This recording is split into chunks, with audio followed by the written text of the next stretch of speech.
né? Quero agradecer aí a presença de todos, né? Todo mundo que tirou um tempinho aí para estar com a gente aí, prestigiando a gente. A gente está com o Paulo Molinari, analista da consultoria Safras e Mercados, né? Bom dia, Paulo, como vai? Bom dia a todos, obrigado pelo convite, Matheus, mais uma vez, para tentar aí dar uma esclarecida, né, na situação do milho, que tem pela frente, porque o que já passou a gente já conhece, né? Excelente. No final, galera, fiz aqui algumas perguntas, vou fazer para o Paulo. No final vai ter um momento aí de perguntas, tá? Então, mais no final eu vou dar uma abertura para perguntas. Quem tiver alguma dúvida, quiser fazer alguma pergunta aí para o Paulo, pode deixar no chat aí, que vai ter um momento para isso. Tá, Paulo? A gente está gravando a live, tá? Depois eu vou disponibilizar aí para os nossos parceiros. A gente está com produtores aqui, com gerentes de fazenda, tá com clientes. Então, tem toda uma galera aí presente. Eu vou fazer a primeira pergunta, já para a gente iniciar aí. Paulo, olhando para o nosso cenário atual, com essa mega produção de milho no Brasil, né? No Brasil e nos Estados Unidos.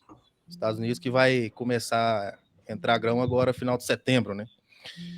Qual que é a perspectiva, qual que é a tendência, né, para os preços na sua visão, falando de B3 e falando de Chicago?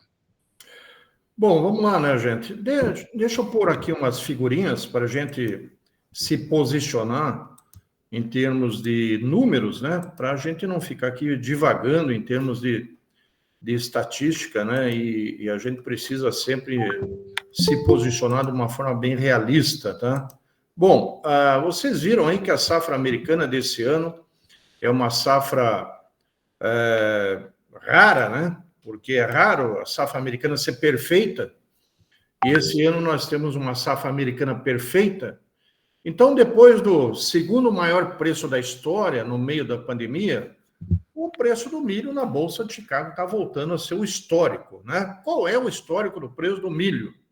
3,70 a 4,20, que é o preço mínimo americano, 3 dólares e 70 por bushel é o preço mínimo americano, e ele está vindo para cá. Então, por que ele está vindo nesse preço mínimo americano? Por causa desse grande número aqui, né, gente?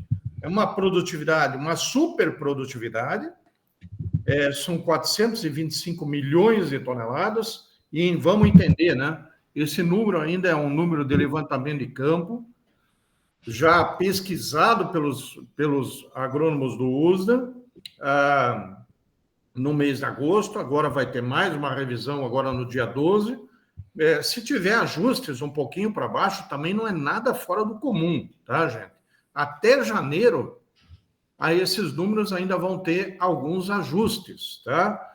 Então, veja, 50 milhões de toneladas acima do ano passado. Que seja 40, são 40 milhões, com um estoque reposicionado, tá? Então, veja, mesmo com uma grande demanda.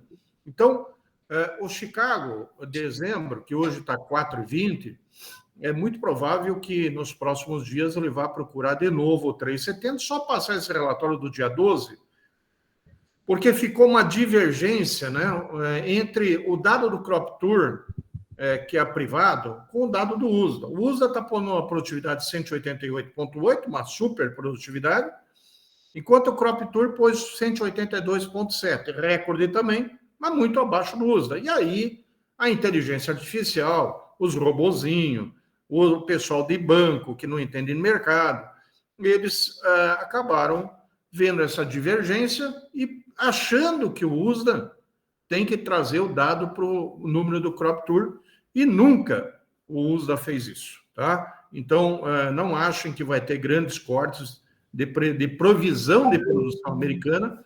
Vai ter, sim, ajustes até janeiro, que pode ser uma produção menor do que essa, mas mesmo que seja menor, é uma super safra de milho, um grande estoque, e isso vai afetar preço em Chicago para vir para o 3,70, tá? Além disso, a Argentina está lá com a sua safra meio encalhada, o argentino parou de vender devido às eleições aí desse final de semana, que infelizmente o povo na Argentina decidiu também votar contra o Milei nas eleições municipais, Isso é uma pena, né? Porque está refletindo meio que a cara do brasileiro, né?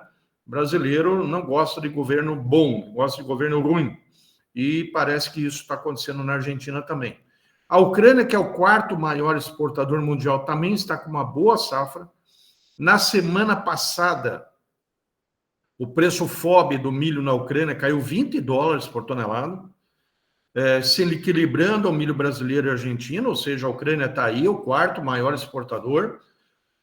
Europa continua importando muito, tá? Então vai continuar comprando. A surpresa que nós tivemos esse ano é a Espanha comprando milho americano, que é uma coisa raríssima.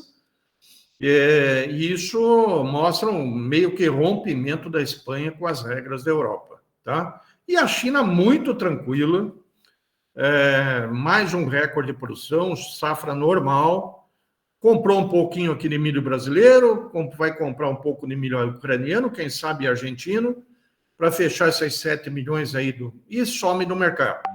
Eu já vou explanar aqui, gente, que a China não está comprando sorgo no Brasil, infelizmente, não sei de onde veio essa informação, não tem nenhum preço de trading para sorgo, milho para exportação. A China não está comprando o sorgo brasileiro está caro, parece barato aqui dentro, mas é muito caro lá fora. E não há nenhum navio, não há nenhuma programação de exportação de sorgo nesse momento do Brasil, tá? Então, o Paraguai aqui também tem uma ótima safra, uma ótima safrinha. Então, assim, de forma geral, gente, o que nós estamos vendo é um quadro global de oferta recuperada e vai precisar de dados de demanda daqui para frente para recompor esse preço. Então, o Chicago já testou 3,70 no contrato de dezembro, fez esse ralizinho aqui com o dado do Crop Tour e agora, no dia 12, o mercado vai voltar para testar o 3,70 aqui embaixo, tá? Outro fator aí que segura o preço do milho é esse preço do trigo no fundo do poço, né?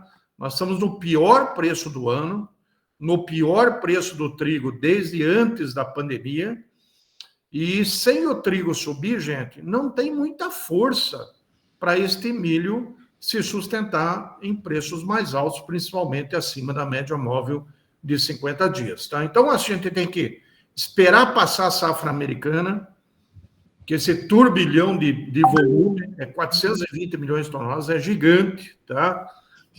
E ela vai causar em um tempo de preço parado no mercado internacional, a não ser que o governo americano crie lá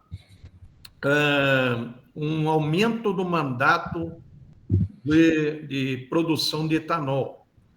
Então, ele já fez isso com o biodiesel, né? Aumentou o mandato do biodiesel para arrumar mais demanda para a soja não depender tanto da China, porém, no milho ainda há uma restrição a esse aumento do mandato. Se ele aumentar o mandato do milho de produção de etanol, aí vamos ter mais demanda de milho e a partir aí do final do ano o mercado consegue sair desses $3,70 a $4 e tentar preços melhores para o primeiro semestre do ano que vem. Mas é isso, tá, gente?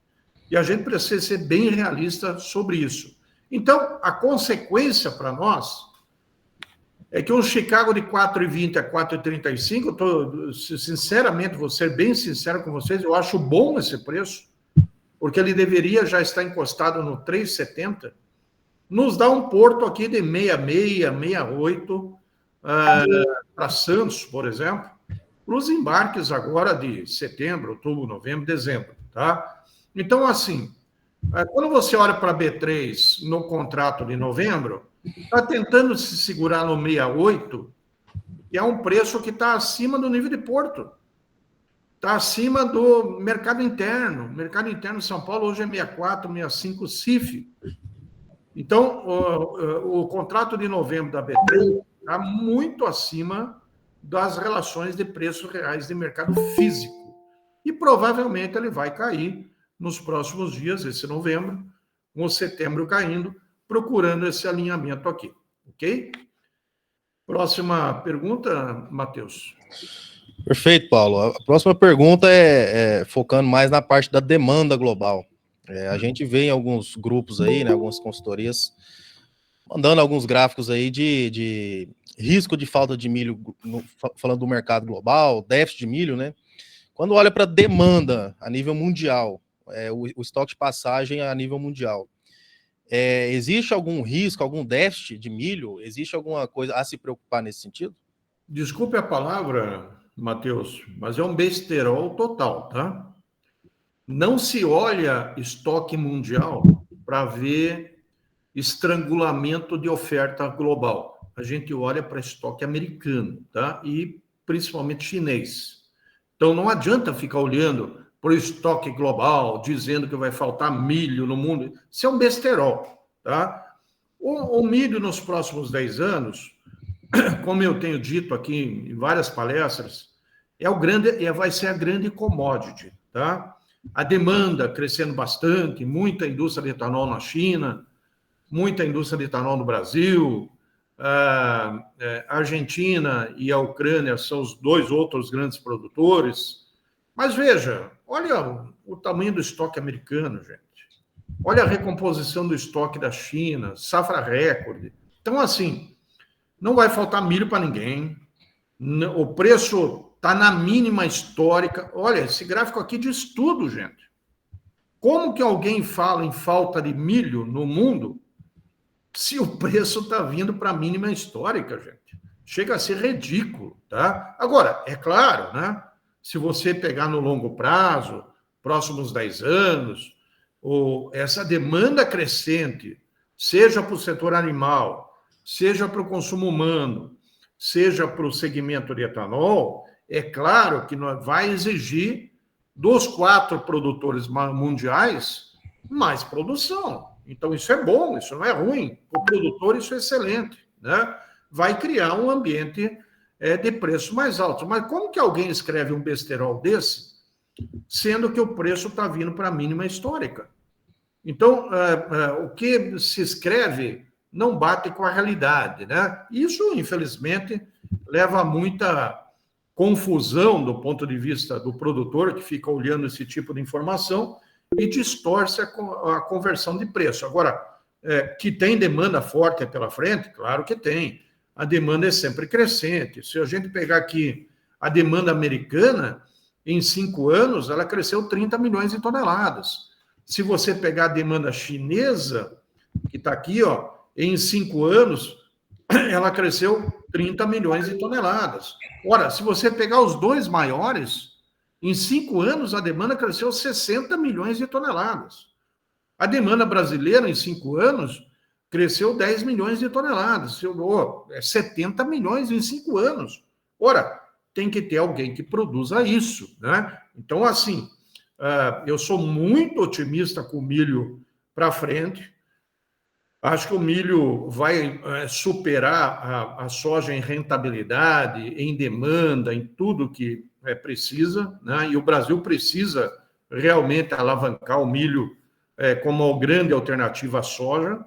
Agora, não é a realidade de curto prazo, tá, gente? Nós temos aí uma super safrinha brasileira, temos aí uma situação confortável interna, temos uma situação confortável externa, e precisam acontecer coisas diferentes para essa trajetória mudar, ok? Perfeito, Paulo. Olhando para a exportação Brasil, esse ano a gente, o número do Safra, você podia projetar para nós, qual que é a estimativa de vocês? E se vocês estão considerando em revisar esse número para baixo ou para cima, em resumo, estão confortáveis com esse número? É um número saudável para o estoque de passagem? Então, vamos lá. Vamos explicar o quadro de oferta e demanda, tá? Nosso número aqui de produção é 139 milhões de toneladas. Vamos fazer uma pequena revisão agora na sexta-feira, esse número vai ficar um pouquinho maior que 139, tá? É uma boa safra, né, gente? Não tem muito a gente falar sobre isso, tá? A safrinha está aí, todo mundo colheu, viu que colheu. Do Paraná, ao Piauí, ao Maranhão, a gente colheu muito bem, uma safrinha histórica. Uma anomalia de clima, né? Choveu muito bem em abril, maio, junho, que não é normal, né? E veio uma safrinha gigante, tá? Bom, esta safrinha gigante, ela também veio aí com uma quebrinha do sorgo. Não dá para ir atrás daqueles números da Conab de 6 milhões de toneladas de sorgo, aquilo não existe, tá? Porque a sorgo teve quebra esse ano. E, consequentemente, gente, nós temos uma safra de 139, com consumo interno recorde, sim. Uma demanda de etanol também recorde, tá? Passando de 17 para 23 milhões, então é um grande crescimento de consumo. Está aí a demanda de etanol, nós estamos vendo, não tem problema nenhum. A demanda do setor animal também é muito boa, segura um pouquinho a demanda de milho porque tem mais sorgo, né? Então isso dá uma compensada nesse crescimento da demanda de etanol, da demanda de milho para o setor animal. E assim mesmo, gente, sobra 42 milhões de toneladas de milho. Este é o quadro, essa é a matemática do nosso mercado interno, tá?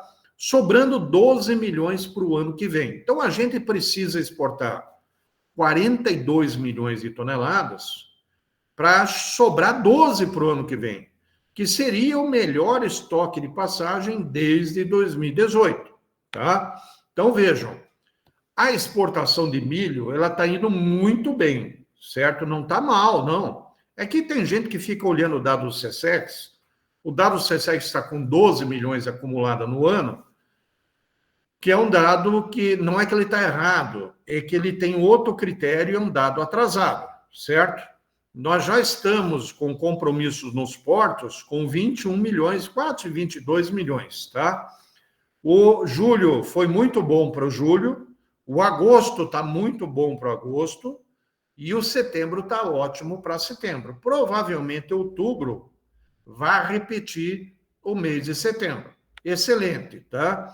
Então aqui, ó, dessas 42, nós já fizemos aí 22, estamos praticamente na metade do alvo do ano. A gente tem um objetivo de 42 e já estamos aí comprometidos com 22. Então, nós temos outubro, novembro, dezembro, janeiro, 4 meses para fazer 20 milhões de toneladas, 5 milhões de toneladas por mês. Eu, particularmente, acredito que a gente vai fazer. Qual é a grande preocupação desse novembro, dezembro, janeiro?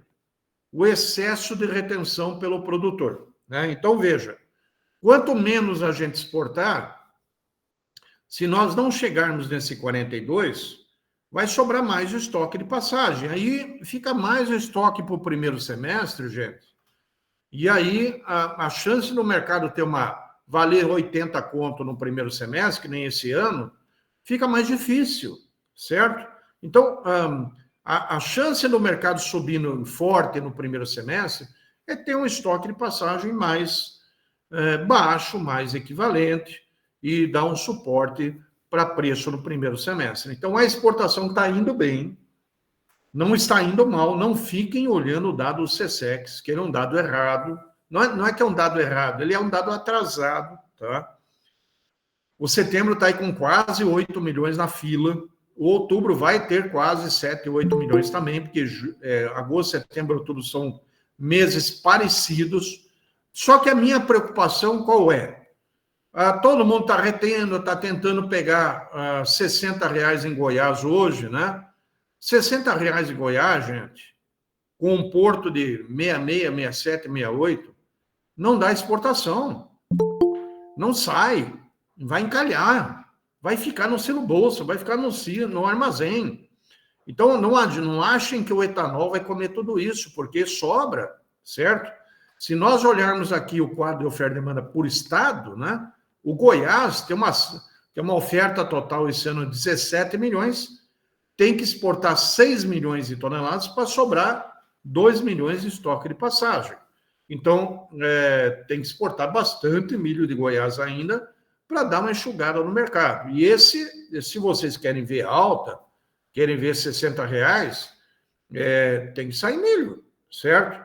Qual é o risco que eu trago para todos aqui? O risco que eu trago para todos é a gente não ter uma boa exportação em novembro, dezembro, janeiro, por causa da entrada da safra americana, E aí todo mundo chegar no final do ano e dizer assim, cara, mas eu tenho que limpar o armazém para a soja que está vindo e está vindo bem. E aí eu preciso ter espaço para soja. E aí tem que sair com milho. Só que já vai ser no final da nossa janela de exportação. Já vai ter trade.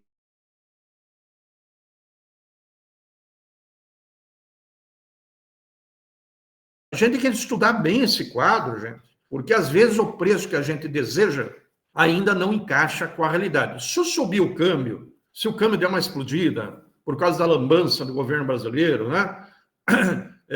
Por situações assim parecidas, a gente pode realmente ter uma melhoria de porto. E aí uma melhoria de mercado interno. Mas tem que acontecer isso, gente. Certo? O mercado interno não vai subir em novembro porque o mercado está retendo. Tá?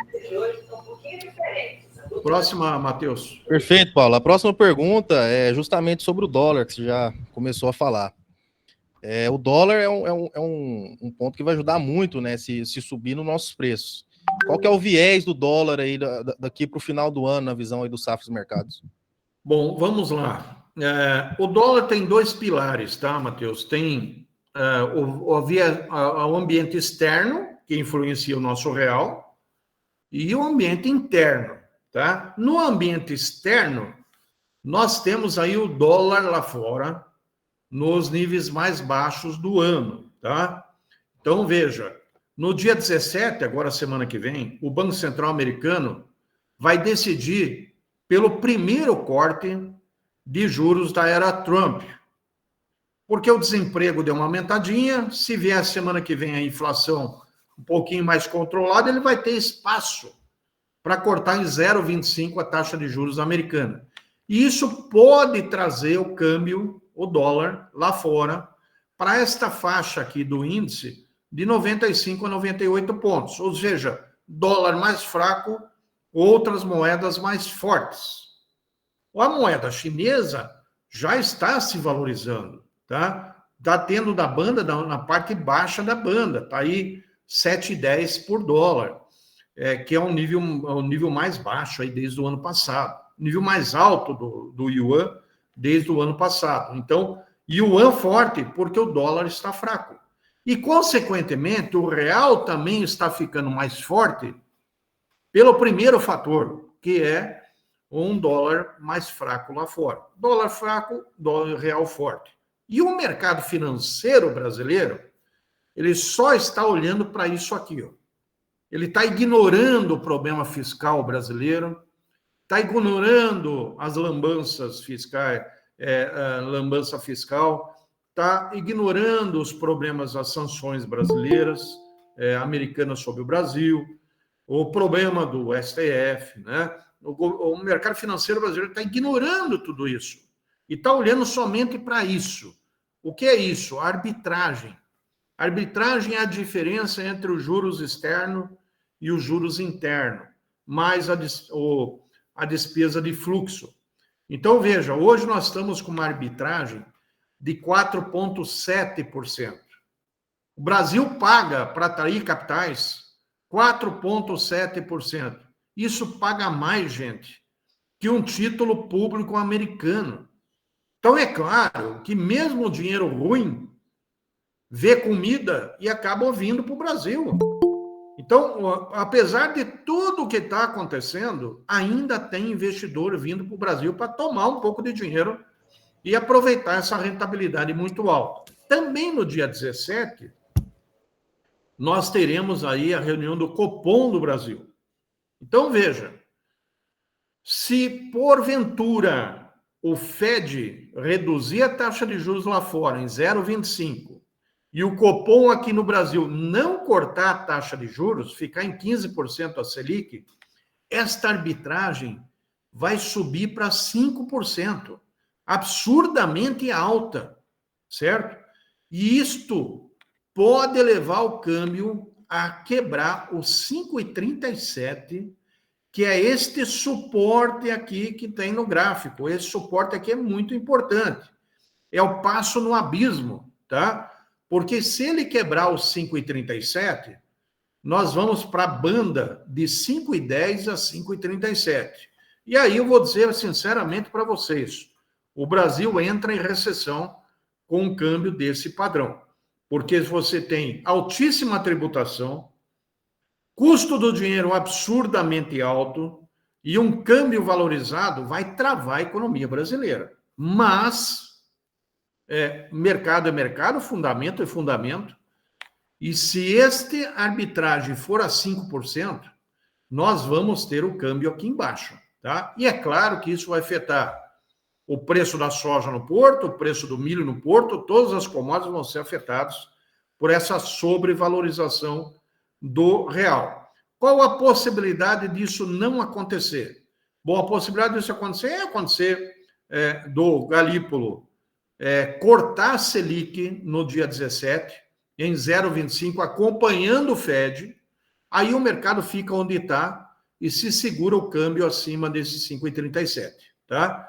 Então, esta é a variável, ok? De curto prazo é isso que nós temos. Bom, chances do câmbio explodir mais à frente, quando o Banco Central brasileiro começar a reduzir a taxa de juros por causa da eleição do ano que vem, como ele fez em 2023 e 2024, essa arbitragem desabar, e aí quanto mais baixa a arbitragem, mais alta a taxa de câmbio. Como aconteceu em 23 e 24. Cortou demais a Selic em relação ao mercado internacional, parou de entrar dinheiro no Brasil e o câmbio explodiu, certo? Inclusive, gente, esse foi o grande fator de alta do milho no ano passado. Tem muito analista aí colocando para vocês, veja, mas o ano passado o milho saiu de 45, foi para 65 no final do ano. Realmente fez isso. Só que olhem aqui a taxa de câmbio no final do ano. Saiu de 4,70, foi a 6,30, gente. O Porto saiu de 65, foi para 82. E é claro que isso puxou o preço de mercado interno do milho, certo? Então, o milho subiu porque o Porto subiu, porque o câmbio subiu. Então, vamos torcer que o Galípolo decida por um corte da Selic no dia 17 para equilibrar a taxa de juros brasileira em relação ao internacional, porque se isso aqui subir mais, o câmbio vai cair mais, tá? Vai se valorizar mais vindo aqui para baixo, tá? Nós temos ainda problemas fiscais seríssimos, o rombo do governo de 400 bilhões de reais que está fora do orçamento, está escondido, né? Temos aí todo o nosso problema político, temos todo o nosso problema aí com os Estados Unidos, e isso pode, em algum momento, sim, gerar uma volatilidade de câmbio, mas isso não tem precisão no curto prazo. Fundamentalmente, se o Galípolo não cortar a taxa de juros semana que vem, o câmbio vem abaixo de 5,37, mesmo que seja para testar alguma coisa abaixo dele, tá bom? Ótimo, Paulo. O câmbio é um fator fundamental para todo mundo estar de olho, né? Paulo, falando de clima, já temos aí alguns analistas divulgando vídeos, né, falando sobre o plantio da soja, né, janela aí. Tem boas chuvas previstas, pelo que você está vendo? Tem alguma preocupação com lanina aí na safrinha? Como é que está a sua análise para clima? Bom, veja, as temperaturas do Pacífico estão começando a querer esfriar, tá? Então, assim, não temos laninha ainda, não estamos em laninha, certo? As águas do Pacífico Norte aqui estão bastante quentes, e por isto, né, a safra americana foi perfeita, a safra chinesa está perfeita, as duas maiores safras mundiais de milho são recordes, né, por causa desse calor do Pacífico Norte aqui. E esse esfriamento aqui do Pacífico Central é o nenezinho que está nascendo, né? É o laninhazinho que está tentando vir para o clima global. O NOAA está projetando que esse nenezinho vai crescer, né? E ele vai ficar aqui de setembro até dezembro com esse laninha, curto e fraco. Não é aquele laninha prolongado de 3 anos, com um desastre na Argentina, desastre no sul do Brasil. ele é um laninha curto e fraco. Talvez ele nem traga nenhum estrago, tá? Mas certamente ele não, hoje, pela projeção, isso é uma projeção, né? A projeção do NOAA hoje é que ele não passe de dezembro, tá? Então, janeiro, fevereiro e março já vem o clima neutro de novo, certo? Então, veja, este clima neutro, ele trouxe uma anomalia para a nossa safrinha 25. Qual foi essa anomalia? Choveu em abril, maio e junho no centro-oeste do Brasil, que é raro. Choveu até junho, choveu até julho. Então, essa anomalia, certo? Esse clima neutro, ele trouxe chuva para o nosso outono. Então, a grande variável por primeiro semestre do ano que vem, será que nós teremos a mesma anomalia na safrinha 26? Vai chover em abril, maio e junho de novo, igual choveu em 25? Isso não é normal, né, gente? Os pescadores aí sabem que depois de março para a chuva, e em junho a gente vai pescar. Então, isso é normal do clima do centro-oeste, tá? E essa safrinha veio gigante por causa dessa anomalia. Mas, já para a safrinha, a gente já tem, pela tendência do NOAA hoje, né? Já entramos aí com clima neutro, fugindo do Laninha, certo? Então, vejam, agora, em outubro, boas chuvas em praticamente toda a América do Sul. Alguns lugares chove um pouquinho menos, outros lugares chove um pouquinho mais, mas chove, certo? Então, aí, principalmente, Paraná, Paraguai, Mato Grosso e Mato Grosso, que planta soja mais cedo, o beira-lago do Itaipu aqui já começaram a plantar soja essa semana, o sul do Paraguai já começaram a plantar soja essa semana. Para novembro tem bastante chuva na maior parte do Brasil. Aqui, Paraguai, Paraná e Mato Grosso, fica esse bolsãozinho aqui de chuva abaixo do normal. Isso é o efeito desse mapa aqui do Laninha, mostrando que o auge do Laninhazinho fraquinho vai ser novembro, dezembro, janeiro. Então, o efeito é pequeno, certo? Aparentemente pequeno. Inclusive, chove na Argentina e chove no Rio Grande do Sul, tá? Agora, com Laninha não se brinca, né? E sempre podemos ter alguma hipótese na frente. Nesses próximos 15 dias, deve chover bem aqui no sul, já está chovendo bem, né? Paraná aqui pega uma boa cobertura, Paraguai começa a chover no sul do Mato Grosso do Sul, não chove bem ainda no centro-oeste, vai atrasar um pouquinho o início do plantio da soja, mas a hora que começar, começa bem, tá? Então não vai atrapalhar janela nenhuma de plantio de safrinha, a chuva vai vir dentro da janela, 15 de janeiro, 15 de fevereiro vai dar plantar milho, não vemos grande problema para frente, tá? O único problema que os mapas estão mostrando, infelizmente, para o Rio Grande do Sul, é esse outubro, novembro, dezembro, como consequência desse Laninha fraco, atingir basicamente Uruguai e Rio Grande do Sul, né, com chuvas abaixo do normal. Vamos ver a atualização desses mapas agora no dia 20. Mas nas demais regiões do país, da América do Sul, né, boas chuvas normais, até acima do normal, para vocês aí em Goiás, para o Mato Grosso, para Minas, né? E isso conforta em termos de soja e em termos de milho. Fica aí o Rio Grande do Sul com essa preocupação de ter a sexta quebra consecutiva no milho, porque isso aqui vai pegar a polinização e pendoamento do milho, e aí a gente tem que ver se isso vai se confirmar, né? Mas a soja escapa, gente. Por que a soja escapa? Porque no Rio Grande do Sul e Argentina, a soja é plantada mais tarde. Então, dá tempo de esperar para plantar soja, chover, regularizar. Então, se tiver algum problema esse ano, no Rio Grande do Sul, vai ser com o milho e não com a soja, tá? Estados Unidos agora, gente, não tem nenhuma previsão de excesso de chuva na colheita, de geada precoce, de neve em outubro. Por enquanto, não tem nada disso para atrapalhar a colheita, que no milho está começando, já tem 4% colhido, né? A soja é mais para o final do mês. A gente não tem aí nenhuma previsão climática ruim para o período de colheita americano. Ok? Muito bom. O produtor que está nos assistindo aí, é bom sair com essa visão de clima bom, né? Para a safra de soja, uma safrinha que está vindo aí. Excelente. Sim, ótimo. Paulo, já falando do próximo ciclo aí, né? Para a safra verão do ano que vem, vocês estão estimando algum aumento de área? A gente tem ouvido aqui de alguns produtores no Goiás, inclusive no sudoeste goiano, né? Que planta sempre soja e safrinha, fazendo conta para plantar milho verão. Como é que vocês estão trabalhando com esse número para o próximo ciclo de milho verão? Estão estimando algum aumento? Bom, a nossa estimativa aqui para o 25-26, aqui no sul, a área está subindo um pouquinho, tá?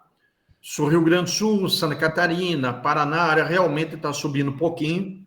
Porque o que aconteceu esse ano, em 25, no preço, o milho foi a 70, 80 reais, o produtor está com esse foco, né, de fazer essa conta de plantar verão. O Goiás, o Minas Gerais e o São Paulo, que são estados que plantam verão, também está com essa intenção em tentar recuperar um pouco a área perdida com milho de verão. E aí fazendo essa conta com a soja, certo?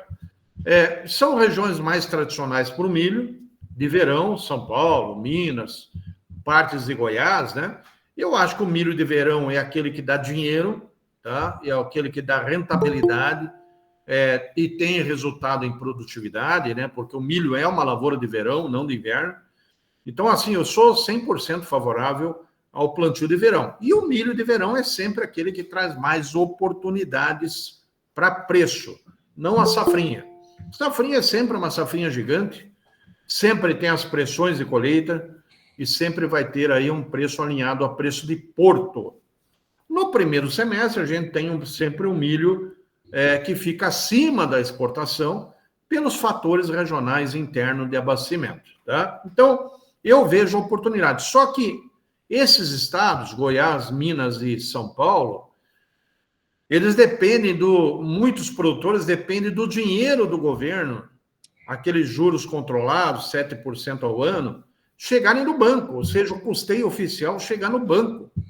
E o tal do dinheiro não chega, né? E aí, muita gente que precisa desse dinheiro para decidir pelo plantio do milho, ainda está aguardando para ver o que planta, certo? Se não chegar esse dinheiro a tempo, a turma vai virar, vai fazer um barter de soja e vai plantar soja. Por quê? Porque ninguém vai pegar um dinheiro de 23% ao ano, juros livres, para plantar milho. E isso a conta não fecha, e não vai fechar mesmo, né? E nesse sentido, eu dou a opinião que não plantem milho, plantem soja mesmo, tá? Agora, se conseguir um dinheiro mais barato, recursos próprios, etc., aí vale a pena arriscar o plantio de milho de verão, sim, com uma condição de clima tecnicamente favorável, aparentemente sem menor risco, né? E com a oportunidade de preço no primeiro semestre. Ok, Paulo. Fazer a última pergunta aí. Quem está presente aí, tiver alguma dúvida lá para o final, que quiser mandar no chat aqui para a gente fazer ao Paulo. Paulo, falando aí já pensando no futuro, no longo prazo, né? É um pouco do que você falou no geral já. Um pouco do câmbio, um pouco de clima. Mas além do que a gente falou, tem mais alguma coisa que você indicaria para o produtor, para o comprador ficar atento no mercado, né? Já pensando no fechamento aí do assunto? Bem, veja, a gente teve sempre vários cuidados aí com muita coisa, né? Principalmente o ano que vem, o ano eleitoral, um ano delicado para o Brasil. O alinhamento brasileiro político, geopolítico, ele é horrível, né? Temos aí um governo Trump que está lutando com muitas coisas para mudar o sentido das coisas, né? Que vem se alinhando de forma muito horrível, muito complicada, e tudo isso vai mexer com o ambiente global dos acontecimentos e das commodities agrícolas, tá? Agora, no caso do milho, eu queria que o produtor enxergasse o milho como o grande produto dos próximos 10 anos e não a soja. Nós temos que nos preparar para ser aí realmente produtores de milho, porque nós vamos ter aí um aumento muito grande da produção, do consumo de milho para etanol aqui dentro do Brasil, tá? Tem as projeções aí de novas fábricas aí para os próximos 5 anos é muito grande. O etanol é um produto que se encaixou dentro do mercado brasileiro, muito competitivo em relação à cana-de-açúcar. Vai ser muito difícil a cana-de-açúcar recuperar plantio com esse investimento na indústria de etanol de milho, tá? E assim, Estados Unidos pode crescer ainda, pode, na produtividade, eles são bons mesmo, né? Mas tem que levar sorte num clima como o desse ano, que foi perfeito, né? Que é raro. A China pode aumentar a produção, a China faz 7 anos que bate recorde. Desde que a China comprou a Syngenta, a safra chinesa bate recorde. São 7 recordes seguidos, plantando milho sobre milho, gente. E é claro que esse milho na China vai precisar ter rotação de cultura. E quando a China tiver que tirar milho e pôr soja para fazer a rotação de cultura, a China vai voltar ao mercado importar. E aí muda todo o ambiente internacional, certo? A Ucrânia, depois que terminar a guerra, ela certamente vai se tornar uma grande produtora de milho, como já é, para atender toda a região do leste europeu, Oriente Médio também, né? Então, tem várias coisas acontecendo no mundo, mas principalmente aqui dentro do Brasil, nós temos uma demanda crescente. A combinação do milho, ela é espetacular, né, gente? Porque você tem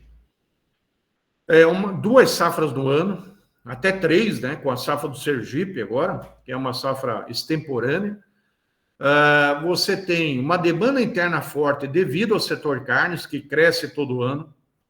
Você tem uma indústria de etanol, indústria de derivados de milho, que cresce todo ano. Você tem exportação, o Brasil é o segundo maior exportador mundial. Então, o mercado internacional depende do milho brasileiro para se abastecer.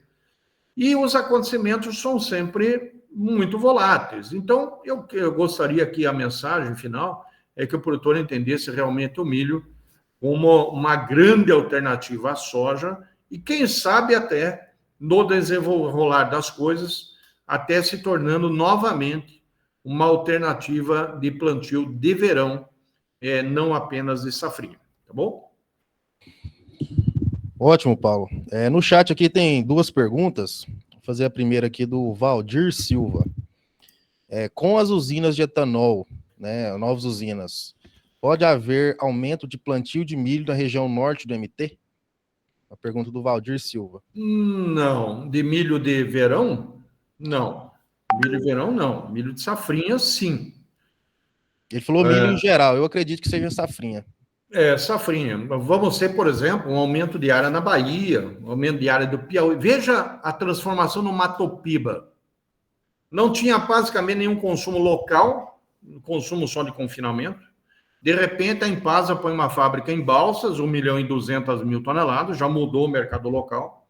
A partir da metade do ano que vem, inaugura a nova fábrica da Impasa Luiz Eduardo, e mais uma fábrica em Uruçuí de uma cooperativa. Então, isso transformou o mercado local. Não é que o mercado sobe por causa de uma indústria de etanol, não é isso. É porque você tem liquidez, você tem fluxo, você tem competição entre a exportação, entre as outras demandas de mercado interno e local.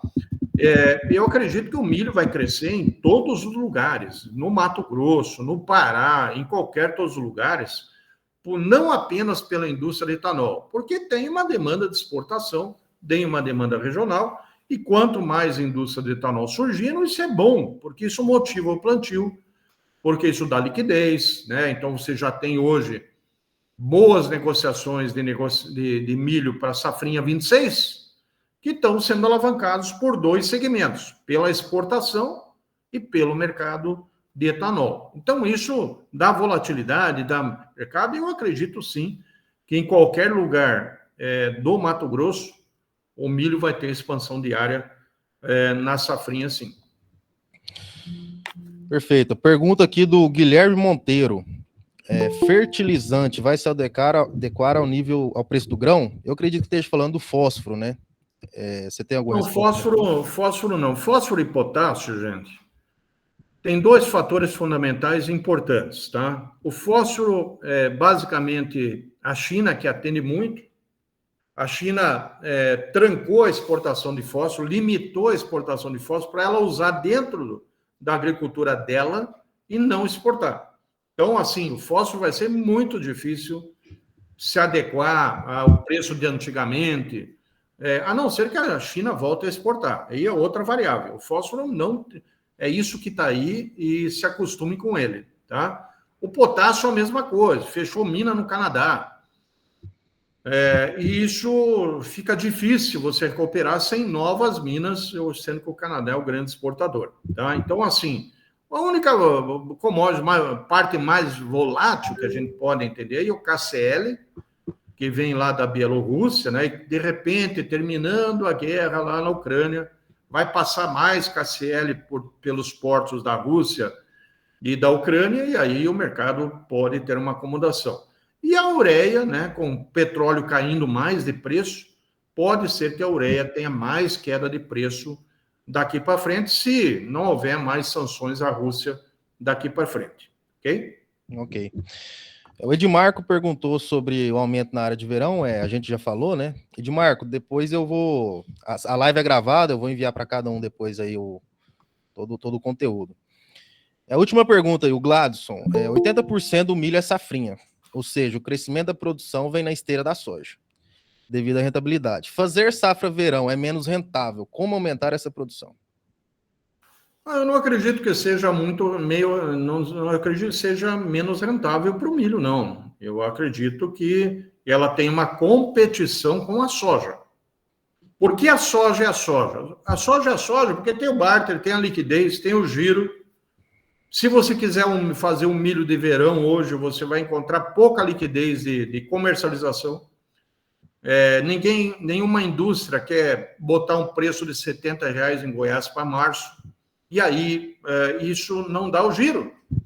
Então, não dá a liquidez suficiente para o produtor decidir pelo plantio do milho, né? Então, aí o produtor que planta milho de verão é um apostador, é o cara que vai apostar em um mercado de milho no primeiro semestre com preços mais altos, tá? Então, a alternativa que nós teríamos seria realmente o setor consumidor sinalizar para o produtor pacotes de troca, barter, com preços que realmente tem uma competição com a soja de forma rentável. Ou seja, se a soja dá tanto, o milho tem que dar tanto, para que o produtor se motive ao plantio de milho também. Tá bom?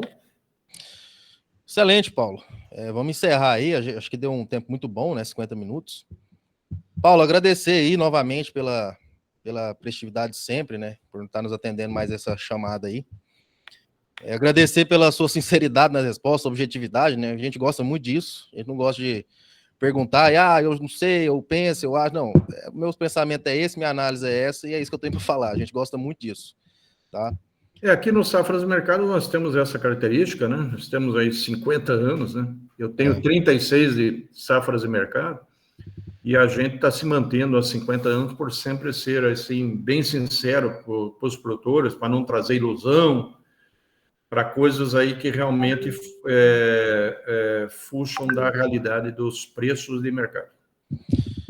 Excelente. Pessoal, novamente, a live está gravada. Quem quiser depois o vídeo, a gente vai publicar, tá? A gente vai estar mandando para cada um. Paulão, obrigado a todo mundo. Obrigado. Grande abraço aí para todos. Até a próxima. Valeu. Um abraço a todos. Até a próxima. Valeu, tchau, tchau.